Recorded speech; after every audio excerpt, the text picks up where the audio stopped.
दोस्तों नाबार्ड बैंक की ओर से जो ऑफिस अटेंडेंट की पोस्टें निकल कर आई हैं 108 पोस्टें जो यहाँ पे निकल कर आई हैं। इसके लिए एलपीटी भी यहाँ पे होता है। एलपीटी मतलब लैंग्वेज प्रोफिशिएंसी टेस्ट भी होता है जो कि आपके रिटन एग्ज़ाम के बाद होता है। मतलब रिटन एग्ज़ाम में जब आप क्वालिफाई कर लोगे ना उसके बाद आपको एलपीटी यहाँ पे होता है, लैंग्वेज प्रोफिशिएंसी टेस्ट। ये भी आपको क्लियर करना होता है। इसका मतलब क्या होता है कि जिस भी स्टेट से आप अप्लाई कर रहे हो, मान लीजिए कि हिमाचल स्टेट से आप अप्लाई कर रहे हो, ठीक है ना। हिमाचल स्टेट से आपने अप्लाई किया, यहाँ पे आप मान लीजिए हिमाचल स्टेट की हिंदी भाषा जो है ऑफिशियल लैंग्वेज है। तो हिंदी आपको क्या आनी चाहिए? लिखनी आनी चाहिए, बोलनी आनी चाहिए दोस्तों, समझ आनी चाहिए। ठीक है ना? तो ये आपको क्लियर करना होता है क्योंकि दोस्तों आपका नाबार्ड बैंक के अंदर काम है, तो बैंक में मान लीजिए ऑफिशियल लैंग्वेज में ही सारा काम वहाँ पर होगा। तो कोई फाइल आपको आपके जो ऑफिसर्स हैं वो आपको निकालने को बोल सकते हैं, तो आपको पढ़नी नहीं आएगी वहाँ की लैंग्वेज, तो कैसे आप निकाल पाओगे?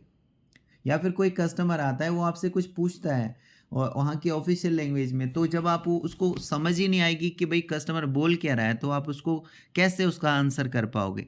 तो इसलिए यहाँ पे आपकी जो जिस भी आप स्टेट से अप्लाई करोगे ऑफिस अटेंडेंट की पोस्ट के लिए, वहाँ की जो मतलब ये जो लैंग्वेज होगी ऑफिशियल लैंग्वेज, वो आपको क्लियर करनी होगी। यहाँ पे लैंग्वेज प्रोफिशिएंसी टेस्ट यहाँ पे क्वालिफाइंग नेचर का होता है और ये आपको क्लियर करना होता है। अगर आप ये क्लियर नहीं कर पाते हो तो फिर आपको यहाँ पे डिसक्वालीफाई कर दिए जाओगे, ठीक है। इस चीज़ का भी आप ध्यान रखना। लेकिन ये कब होता है?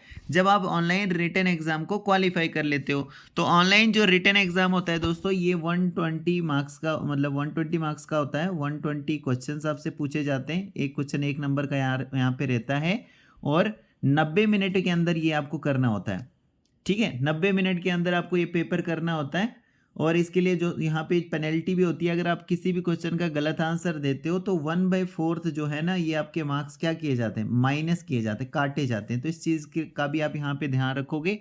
बाकी अगर आप इंटरेस्टेड हो तो अप्लाई कर सकते हो, अभी भी टाइम है आपके पास। 21 अक्टूबर 2024 तक आप फॉर्म को सबमिट कर सकते हो ऑनलाइन मोड से। 10वीं पास यहाँ पे क्वालिफिकेशन रहती है अगर आपने 10वीं किया है और आप कहीं से भी बिलोंग करते हो, ऑल इंडिया में कहीं से भी बिलोंग करते हो, जिस भी स्टेट या यूटी से बिलोंग करते हो, आप इस पोस्ट के लिए अप्लाई कर सकते हो।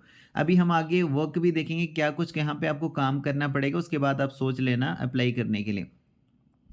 दोस्तों एज की बात करें तो एज यहाँ पे 18 साल मिनिमम, 30 साल मैक्सिमम यहाँ पे बताई गई है अनरिजर्व कैटेगरी वालों के लिए। बाकी कैटेगरी में जो आते हैं उनको रिलैक्सेशन देखने को मिल जाएगा।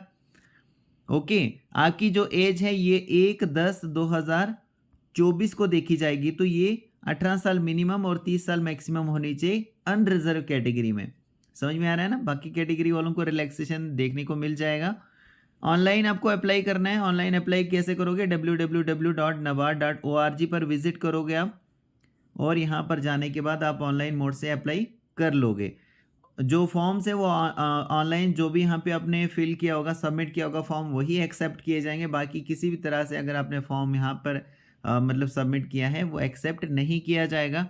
फीस की बात करें दोस्तों, 500 रुपये की फीस है अनरिजर्व कैटेगरी वालों के लिए। बाकी जो SC ST PWD ex serviceman category में आते हैं उनको 50 रुपये की यहाँ पे जो है इंटीमेशन चार्जेस होंगे, जो कि यहाँ पे करने होंगे। ओके, अगर आप यहाँ पर इस पोस्ट के लिए सेलेक्ट हो जाते हैं तो आपका यहाँ पे काम क्या रहेगा, वर्क क्या रहेगा आपका? तो वर्क रहेगा दोस्तों, जो फाइल्स वगैरह होती है ना उनको उठाना और कहीं किसी जगह पे सेट करना।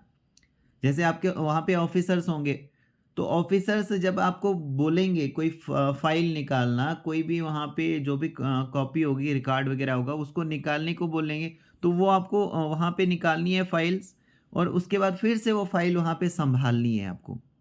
मतलब ये सारा काम आपका करना पड़ेगा। इसके अलावा साफ-सफाई भी आपको वहाँ पे करनी पड़ेगी। जैसे फाइल्स होंगी, कोई वहाँ पे चीज़ें होंगी, उनको आपने नीट एंड क्लीन रखना होगा। इसके अलावा वहाँ पर जो चाय वग़ैरह, पानी, कॉफ़ी वग़ैरह जो भी वो डिमांड करेंगे एज़ अ हेल्पर, जो भी आपसे काम कराएँगे वो आपको काम करना पड़ेगा।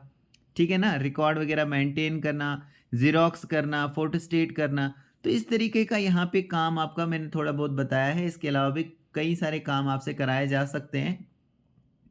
तो थोड़ा बहुत मैंने आपको यहाँ पे बता दिया है, तो अगर आप इंटरेस्टेड हैं इस पोस्ट के लिए दोस्तों तो अप्लाई कर सकते हैं, ठीक है। तो अभी भी आपके पास टाइम है, आप अप्लाई कर सकते हैं। और इसके रिगार्डिंग में अगर आप डिटेल में देखना चाहते हो तो मैंने वीडियो ऑलरेडी अपलोड कर लिया हुआ है दोस्तों, आप विजिट कीजिएगा चैनल पर।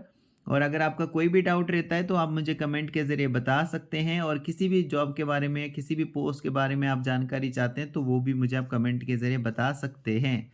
ठीक है दोस्तों, आप सबका बहुत बहुत थैंक यू।